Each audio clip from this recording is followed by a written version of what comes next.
Salve galera, começando mais um vídeo do 3 pontos e a falta, e hoje o assunto é a rodada da NBA do dia 22 de março, finalzinho da temporada regular. A gente vai falar sobre a vitória do Lakers em cima do Suns, que teve uma atuação mais ou menos do Anthony Davis, com alguns erros e alguns problemas que a gente vai apontar aqui, mas vamos falar também, obviamente, da atuação do Lakers como um todo, vamos falar do Suns e vamos falar também da vitória do Golden State Warriors sobre o Dallas Mavericks, vitória com lances polêmicos e que tá tendo muita reclamação agora aí por parte do Mavs. Pra fechar, a gente vai falar da vitória do Boston Celtics sobre o Sacramento Kings. Vitória super importante pro Celtics, que agora tá oficialmente classificado para os playoffs, Filipão. Mas antes da gente começar todos esses assuntos aqui, a gente tem os recadinhos de sempre. Por favor, você que está acompanhando o nosso conteúdo, que está gostando do nosso conteúdo, já deixa o seu like aí, deixa o joinha no vídeo, que isso ajuda o YouTube a entender que esse conteúdo está sendo de agrado dos fãs de NBA, da pessoal que gosta aí de NBA, e, por consequência, ele vai para mais pessoas. Então, se você quer ajudar o 3 pontos e a falta a crescer, deixa seu joia, comenta também se você quiser falar alguma coisa aí sobre Anthony Davis, sobre Lakers, sobre Suns, enfim, sobre NBA, deixe seu comentário aqui embaixo também. E se você tá chegando aqui agora e não assinou o canal do 3 Pontos e Falta ainda, assina o canal do 3 Pontos e a Falta, siga lá, clica no sininho para receber notificações de vídeos novos e é isto. Tamo junto. Muito bom, Filipão. Vamos lá, vamos começar aqui a falar sobre a rodada da última quarta-feira aí. Vamos começar pela vitória do Lakers sobre o Phoenix Suns. Ambos os times com muitos desfalques, né? A gente não quer até chover no molhado falar sobre como esses times estavam desfalcados. Eu até fiquei muito surpreso, a gente chegou a comentar ontem, né? Eu tava falando, em determinados momentos estavam os dois com, sei lá, time B, time C, né? Em quadra, dado todos os problemas de lesão aí que eles estão tendo aí, né? Mais flagrantemente, obviamente, o LeBron James e Kevin Durant. Na ausência de LeBron, Filipão, a gente sempre espera que o Anthony Davis cresça, compareça e apareça. E foi o caso, mas só no segundo tempo. Porque no primeiro... Isso que eu ia falar. Que vergonha, Filipão. Pelo amor de Deus. Como é que você viu isso aí?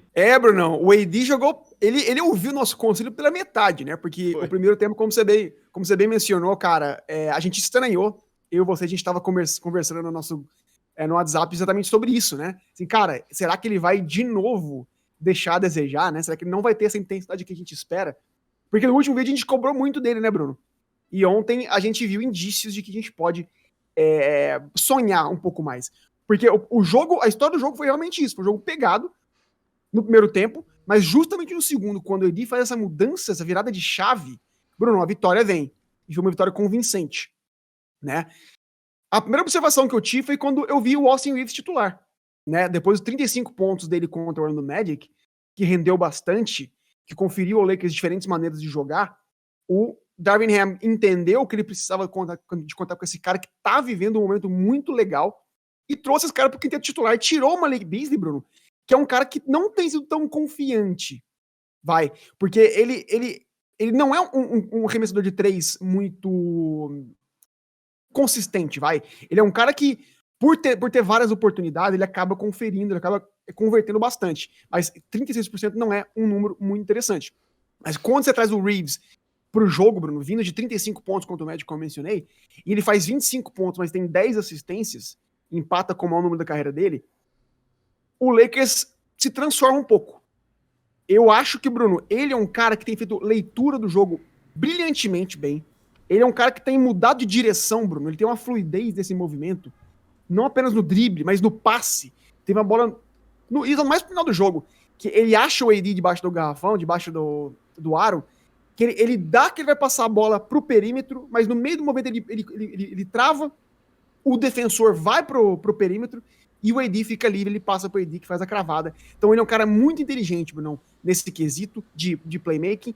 E também atacando, cara. Porque ele é um cara que ele é mais agressivo do que as outras opções que o Lakers tem no banco hoje em dia. Acredite se quiser. Ele ataca muito em ângulos, né, cara? Ele é um cara que faz essas leituras também na sua ofensiva. Ele é bom Ele me lembra muito de Ginóbili, Bruno, pra ser bem sincero. Não sei se a galera é tão antiga quanto eu, mas quem viu o Ginóbili jogar vai se lembrar disso, porque o Ginóbili era um cara que não era atlético, ele não era alto, mas que ele conseguia, Bruno, ter uma leitura de jogo tão boa que ele conseguia desequilibrar os seus marcadores simplesmente com o movimento do seu corpo, atacando ângulos diferentes, e o Austin Reeves tem feito isso muito bem. Mas mais do que boa fase, Bruno, eu acho que ele tem talentos extremamente necessários para esse time do Lakers, como, por exemplo, criatividade. Não à toa teve 10 assistências ontem, e essa agressividade que eu falei, porque muitas horas do jogo os seus companheiros estão marcados, né? O AD tá muito bem marcado sempre no garrafão, os arremessadores estão marcados pelo perímetro, então você precisa que alguém tome iniciativa, e por incrível que pareça, é o Austin Reeves que tem sido esse cara agressivo, que tá partindo para cima, não tá tendo preocupação de colocar o seu corpo na linha para tomar essas faltas. Ele foi de novo muitas vezes para a linha de arremesso livre ontem, Bruno, e é um dos principais motivos pelos quais o Lakers teve 46 chutes na linha de bonificação, Bruno. Um número incrível contra apenas 20 do Suns. Mas o ajuste tático que o Reeves causa, Bruno, no time titular, além de todos esses benefícios em termos de talento, taticamente eu gosto muito porque ele libera, Bruno, D'Angelo Russell e Dennis Schroeder para serem mais finalizadores, que para mim é onde eles entregam mais. O Dennis Schroeder é um cara que, quando tem habilidade de playmaking, ele sofre um pouco, porque não é natural dele. E o D'Lo, ele joga melhor, Bruno. Na carreira dele, ele foi melhor, pra mim, no Brooklyn, porque ele tinha o Dinwiddie jogando com ele no backcourt. Então ele tinha essa fluidez pra ser um cara mais finalizador e não iniciador. Uhum. Então quando você combina o Reeves nessa função, você libera esses caras pra jogarem nas suas qualidades. De certa forma, Filipão, é meio... O que eu vou falar vai parecer meio esquisito, mas é o que tá acontecendo, basicamente. O Austin Reeves, nos últimos 2 jogos, ele tá desempenhando o papel que deveria ser do LeBron, né? Exatamente. É o cara que abre os espaços, é o cara que acha os jogadores pra fazer a finalização, arremessar de 3, né? Muito doido pensar isso, mas é o que tá acontecendo, né? Muito doido, cara. Muito doido. E acho que além disso tudo que eu mencionei, ele combina mais, Bruno, jogando com o AD, do que o Malik Beasley, por exemplo. Quando o Beasley tá em quadra, você tem que espaçar essa quadra, o perímetro, para que essas bolas de 3 caiam. Você traz o AD pra cabeça do garrafão pra fazer o pick and roll, Bruno. E quando você traz o AD pra cabeça do garrafão, você tira ele do lugar que ele é mais dominante. Sim. Mas quando você põe o Reeves lá, né, que é um cara de penetração e o AD não precisa sair, Bruno, os dois ficam nos lugares que eles têm que estar em quadra. Mas aí você, porque em contrapartida, a segunda unidade fica mais forte. Porque o Wayne Gabriel é um melhor fazedor de pick and rolls nesse sentido, com o Beasley em quadra, do que vice-versa. Então acho que o time ganhou nos 2 âmbitos, Bruno, tanto no titular quanto no reserva. Mas falando de AD, que a gente tem que falar, Bruno, a gente foi muito crítico em relação a ele no vídeo da semana passada. Né? Sim. Porque, Bruno, ontem ficou muito claro. O que a gente cobra é exatamente o segundo tempo que ele teve. E foi muito gritante a diferença desses 2 tempos, né? E quando o AD é físico, Bruno, quando ele é imparável no garrafão, na área restrita, na área pintada, Bruno, ele é praticamente imarcável. Porque ele tem tamanho, ele tem habilidade, cara. Ele é um cara atlético e rápido, que pode bater os seus marcadores de diferentes maneiras. Que quando não conseguem batê-lo, fazem a falta, né? E leva ele pra linha de lance livre, que ele foi... A qual ele foi bastante de novo ontem. E não tinha desculpa pra ele não ter sido físico, não aproveitar essas melhores características dele, porque o Suns tava os jogadores com esse perfil do Suns estavam em falta. O Ayton não jogou, o Kevin Durant não tava jogando. Pô, o único cara realmente físico daquele time era o Bismack Biyombo. E, porra, o primeiro tempo o Biyombo deu 2, 3 tocos no Anthony Davis, cara. O que tá acontecendo, velho? Brunão, exatamente, cara. A leitura exatamente do lado de Phoenix, quando você olha o quinteto titular e você vê que o DeAndre Ayton não tá jogando, você fala, cara, o AD vai ter que dominar, cara. É um tipo de coisa que a gente espera do jogador top 5, top 10 da liga. Que ele olha o adversário e fala, cara, hoje é um jogo que eu vou dominar. Hoje é um jogo que eu tenho que fazer 30, 40 pontos. Mas quando ele teve problemas com o Bismack Biyombo no primeiro tempo e com o Landale vindo do banco, eu falei, cara... preocupa, né? Você falou, ele sofreu acho que 2 ou 3 blocos do Biyombo, mas na parte defensiva também teve problemas marcando esses caras no começo do jogo. Mas quando ele vira essa chave, Bruno, ele volta mais pilhado, ele volta mais agressivo, fazendo falta, sabe? Mostrando mais energia, dá ótimos indícios. Porque, Bruno, quando ele joga assim, a gente viu ontem o tamanho da diferença que ele faz para esse time do Lakers, como o time responde diferente, como o estilo de jogo do Lakers muda, né? Porque quando o AD tá bem, Bruno, ele fica no garrafão. Você, como armador, você dá a bola na mão dele debaixo da cesta. Sim. Quando ele não tá bem, você como armador, você entende que o cara não tá confiante e chama ele pra fazer pick and roll, que não é a dele. Você tira, né, como eu mencionei agora há pouco, você tira ele da parte de maneiras que ele pode agredir, que ele pode explodir ofensivamente. Que não aconteceu ontem, então vamos ficar de olho, Bruno, porque o Lakers tem uma tabela muito interessante nos próximos 5 jogos, cara. O Lakers... Não pode falar. Não pode falar. Não, eu acho que nessa questão aí, assim, o Anthony Davis não pode escolher só jogar um tempo do jogo. Não. Esse momento do Lakers, né, ele assim, o resumo pra mim é esse. Beleza, o Lakers mudou, virou a chavinha quando o Anthony Davis entrou e realmente fez valer o talento dele e entrou com vontade, né, pra jogar. Sim. O Lakers não tá numa posição em que ele pode se dar o luxo de fazer isso. Eu tô aqui aberto aqui com o pessoal do... o site The Ringer, ele tem uma calculadora de porcentagens de chance, né, do que os times podem ganhar no ano. Título, playoff, play-in. O Lakers atualmente tem só 29% de chances de ir pros playoffs. Uau! Até o play-in, né, que em teoria tá mais assegurado, são só 52% de chances. E o time tem uma então, assim, é um time que tá numa situação em que, cara, eles estão brigando pela temporada. Eles estão brigando pelo futuro deles nesse ano, né, nessa temporada, e mais ainda, né, o futuro do LeBron. Porque em outras palavras, Bruno, é uma pós-temporada que, se o Lakers não classifica, é uma pós-temporada a menos para um LeBron que não tem tantas pós-temporadas assim mais na carreira dele. Então, assim, a situação é muito complicada.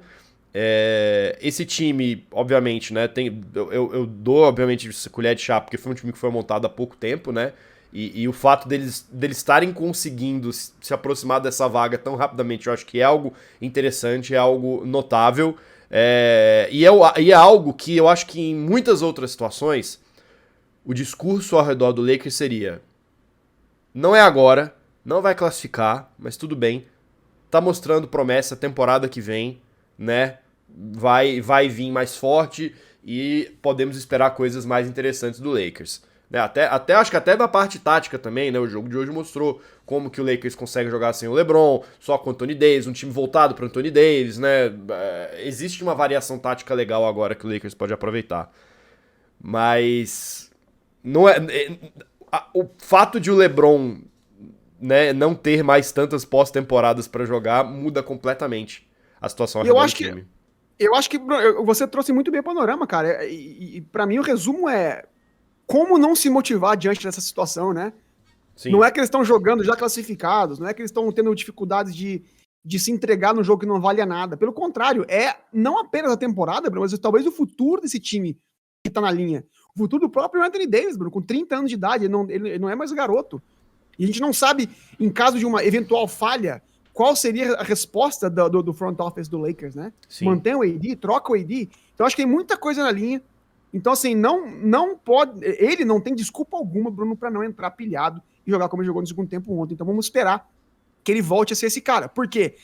Porque, Bruno, nos próximos jogos do Lakers, eles têm Oklahoma City Thunder em casa, que é um rival jogo direto. De vida ou morte esse aí. Vida ou morte. Vida ou morte, eles não podem perder. Depois você teve o Chicago Bulls em casa também, que é um time que vem surpreendendo nos últimos jogos, principalmente o 76ers, que eles varreram os Sixers, perderam ontem, mas anteontem eles ganharam. E depois, Bruno, 3 jogos fora de casa. Chicago Bulls de novo, o Minnesota Timberwolves, que é outro rival direto, que ganhou bem ontem com o retorno do Karl Anthony Towns, e o Houston Rockets, para o qual eles perderam há uma semana atrás. Então, Bruno, semaninha crucial para esse time do Lakers. Então, quando a gente pede do AD ser pilhado, tem motivo, tem razão. É pra isso. Exatamente. É pra isso. A hora é agora. A hora é agora e a gente vai ficar de olho, sem sombra de dúvidas.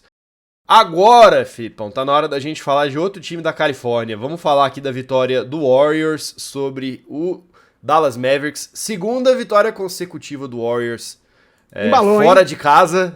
Olha aí, ó, os caras estão voltando. Rolou um lance completamente bizarro nesse jogo, em que a defesa de Dallas foi toda pro lado do Warriors da quadra, pra cesta do Warriors, achando que eles estavam defendendo a cesta deles. E o Warriors tava do lado da cesta do Dallas. E os caras não perceberam, e o juiz mandou o jogo voltar, os caras do Warriors só deram um passe e fizeram a cesta. O problema é que o Warriors ganhou exatamente com 2 pontos de diferença do Dallas, Filipão. Ou seja, fez falta. Fez completamente a diferença esses 2 pontos no final das contas, né? O que era um lance folclórico, um lance engraçado, que rendeu um clipe bizarro pra pôr em rede social e tal, sim, acabou decidindo o jogo, Filipão. Cara, eu não sei nem o que entender. O Mark Cuban tava aí reclamando agora de manhã que tinha sido uma decisão errada dos juízes, né? Não, pra mim foi mais do que isso, cara. Claro que esse lance faz a diferença no final das contas, quando a gente vê que o jogo foi apertado, mas pra mim, eu gostei de ver o Warriors jogando ontem, porque eles fizeram prevalecer, Bruno, a sua fisicalidade, mesmo que eles não tenham tido uma vantagem tão grande, se é que faz sentido. Porque o Golden State é um time que tem sofrido, Bruno, com perímetros mais físicos, justamente porque eles não têm o Andrew Wiggins, eles não têm o Gary Payton.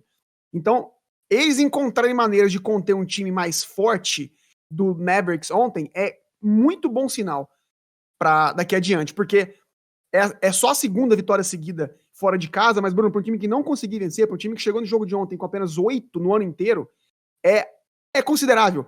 É algo que vai melhorar bastante o mental desses caras. Por exemplo, questão de fisicalidade, o Warriors ontem venceu a batalha dos rebotes 44-31, Bruno, sendo 11 ofensivos. Jogaço 18... do Kuminga, hein? Jogaço do Kuminga. E 18 pontos segunda unidade, Bruno. Quando a gente, de novo, né? É um time que não é tão alto, não é tão físico quanto esse próprio time do Dallas Mavericks, que também tá sentindo carência em algumas posições, mas não teve resposta ontem pra intensidade, Bruno, pra energia caótica que eu senti desse time do Golden State Warriors, principalmente no quarto, cara. O jogo foi apertado, né? Mas muito legal foi que o Steph Curry venceu o jogo ontem no quarto com 2 posses de bola, Bruno, em que ele praticamente não pontuou, não foi a lá Steph Curry.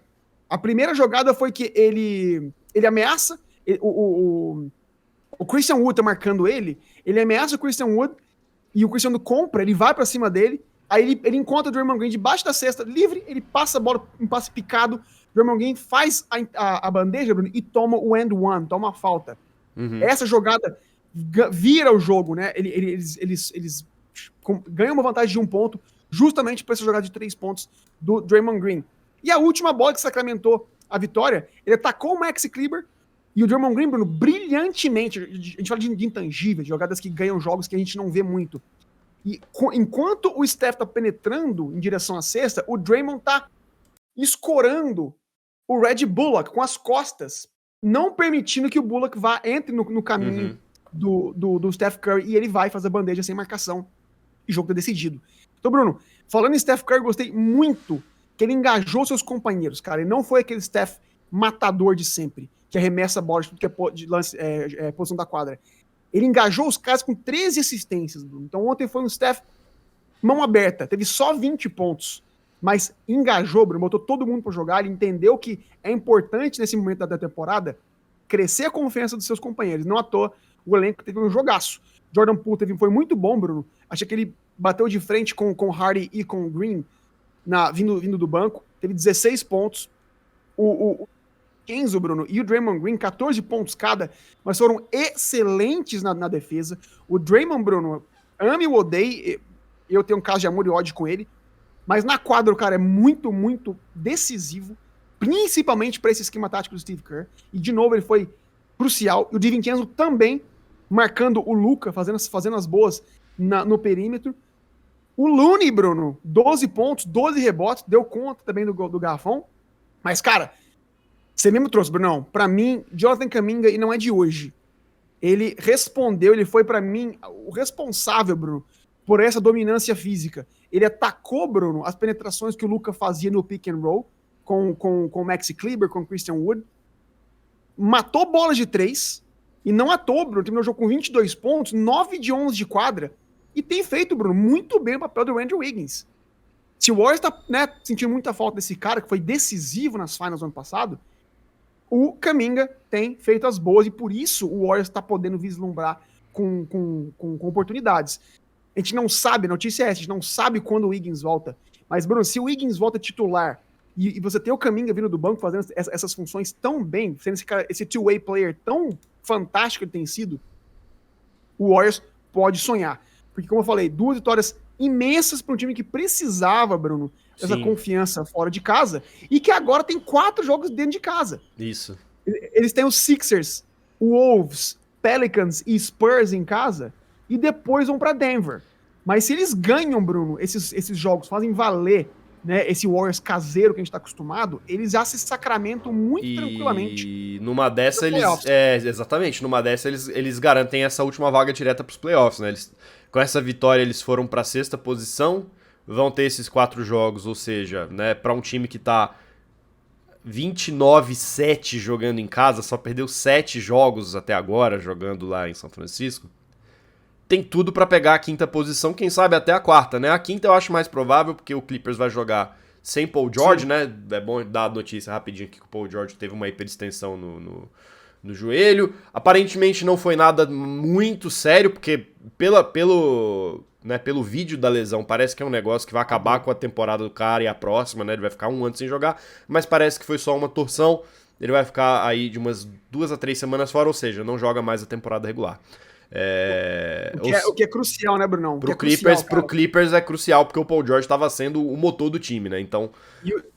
E o Suns também. O Suns, inclusive, cara. O Suns, desde que a gente fala sempre aqui, né? Desde que eles perderam o KD, é um time que não engrena, Bruno. Tá 5-5 nos últimos 10 jogos. Perderam 2 seguidas. E, Bruno, o Warriors tá a 1 jogo da 4ª colocação, cara. Sim. Ou seja, o Warriors tá a 1 jogo atrás do Phoenix Suns em 4º, que daria mando de quadra. Uhum. Então, eu não me espantaria se agora, nessa stretch de jogos em casa que eles vão ter, a gente visse essa situação mudar. Sim, eu também acho. Então, é aquele momento da temporada que pode ser muito decisivo, e pro Warriors, como a gente vem falando ao longo dos últimos vários vídeos aqui, quanto mais próximo do mando de quadro o Warriors estiver, mais letal ele vai ser nessa pós-temporada.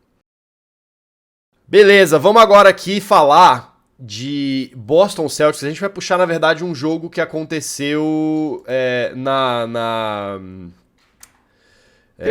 terça-feira, exatamente, que foi a vitória do Celtics por 132-109 sobre o Sacramento Kings. Celtics jogando fora de casa, garantiu a sua vaga para os playoffs, Filipão, contra um dos melhores ataques da NBA. Jogo com cara de playoff, em que Jason Tatum e Jaylen Brown, mais uma vez, estão mostrando porque eles são protagonistas dessa liga, Felipão. Protagonistas. A temporada do Jason Tatum, a gente não tem falado muito do Tatum e do Celtics aqui no canal, mas assim, essa é talvez a temporada de afirmação do Tatum, né, cara? Como essa grande estrela que todo mundo imaginava que uma hora ele ia virar na NBA, e parece que tá virando, né?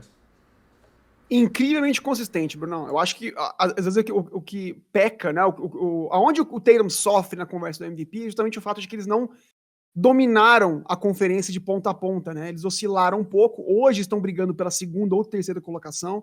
O Bucks deu um salto muito grande, consistentes, então até por isso o Giannis é mais visto, né? E com o Embiid jogando que tem jogado também. É isso que eu ia falar, até o Embiid é mais visto também, né? Exato. Estão sendo mais favorecidos justamente por conta disso. Eu acho que se o Celtics não tivesse sofrido tanto com lesões e tivesse, portanto, dominado a conferência da maneira que o Nuggets tem feito, talvez o Tatum fosse mais bem lembrado, Bruno. Mas, de fato, eu acho que o Celtics respondeu muito bem, Bruno. Vale lembrar que eles vinham de uma derrota muito doída para o Utah Jazz, em que eles lideraram por 19 pontos, Bruno, e perderam o jogo. Então o Boston entrou pilhado no jogo, entendeu de novo, né? Cada jogo agora é importante para essa 2ª colocação, porque o Philadelphia tá cheirando o cangote desses caras. Tirou proveito, Bruno, que o time estava completo pela primeira vez em muitos muitos meses, né? Óbvio que o Gallinari não jogou, mas o Robert Williams voltou. E, Bruno, com o terceiro quarto brilhante, conseguiram essa vitória muito convincente, cara. E tudo bem que o Sacramento Kings, Bruno, tava jogando a quinta partida em 7 noites, o que explica um pouco o cansaço físico, né? O baixo rendimento físico desses caras, principalmente no terceiro e no quarto. Mas, Brunão, eu fiquei preocupado o que eu vi na defesa do Sacramento nesse segundo tempo, cara. Foi assim, pra não dizer um apagão, cara, porque eu não vi intensidade nas transições, eu não vi eles guardando, né, marcando os wings do Celtics no perímetro. E o número que me espantou, Bruno, foi que, embora eles tenham tido uma defesa, né, um defense rating de 141 no jogo, ou seja, a defesa concedeu uma média de 141 pontos pro Celtics nesse jogo, no terceiro quarto, o rating da defesa deles era 174, Bruno.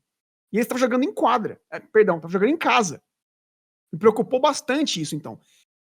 E o motivo pelo qual eu vi isso foi que o Celtics, Bruno, como eu falei, o time finalmente disponível, né, saudável nas mãos do treinador, eles fizeram valer, Bruno, da sua versatilidade física.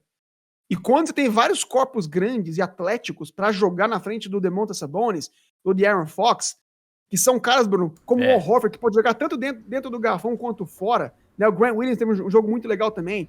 O Robert Williams, às vezes, fazia o paredão pro Sabonis quando ele saía do pick and roll com o De'Aaron Fox e ia em direção à cesta. Então, cara, foi uma defesa muito interessante que o Celtics fez. Segurou, Bruno, o Sacramento para a melhor defesa do campeonato para 115 pontos apenas. E para mim, Bruno, esse é o impacto que Robert Williams tem. O Celtics vem capengando já justamente porque esse cara não tem jogado. Mas quando ele volta, quando você pode, Bruno, te dar o luxo, por exemplo, de não deixar o Al Horford sendo seu pivô e colocá-lo no perímetro, cara, qual time da liga consegue bater, né? Tem peças para bater o Al Horford marcando você no perímetro. É muito difícil. É um time muito físico. Então, Bruno, dada essa dominância, Boston chutou 53% de quadra, cometeu só 5 turnovers. Quando o time joga assim, Bruno, é quase impossível bater esses caras. Tatum teve 36 pontos, como você mencionou, Brown teve 27, Derek White teve 20, tá sendo um cara muito, muito consistente esse ano inteiro, Bruno, e tá agora meio jogo na frente de Filadélfia pra segunda colocação, o que é importantíssimo, mas essa luta, essa briga vai ficar até o final da temporada. Eu acho que pro Celtics foi o melhor resultado possível. Eu acho que traz ali uma segurança para esse time, né, que agora, né, já tava praticamente classificado para os playoffs, mas agora conseguiu essa vaga, né, tá assegurada. E vai com o time completo, né? Assim, a gente tá com esse tanto problema de lesão, tanto time desfalcado e tendo que lidar com esses problemas e tentando reajustar pra pós-temporada. E o Celtics é um dos poucos que parece que vai completo pros playoffs, né? E que não vai precisar se preocupar com isso, pelo menos num primeiro momento, né? Eu acho que é a melhor notícia possível, ainda mais num leste que promete ser bastante disputado nos playoffs. Eu acho que o Celtics vai ter boa. Tá num bom momento aí pra começar essa pós-temporada. Eu não tô preocupado com eles, não, Bruno. A gente sempre vem falando isso, né? Não tô preocupado com o Celtics. Nem quando estavam perdendo, eu falava que eu tava preocupado, porque eu sei justamente que é um time feito pros playoffs, Bruno. E é um time que está melhor do que o ano passado. Todo mundo cresceu.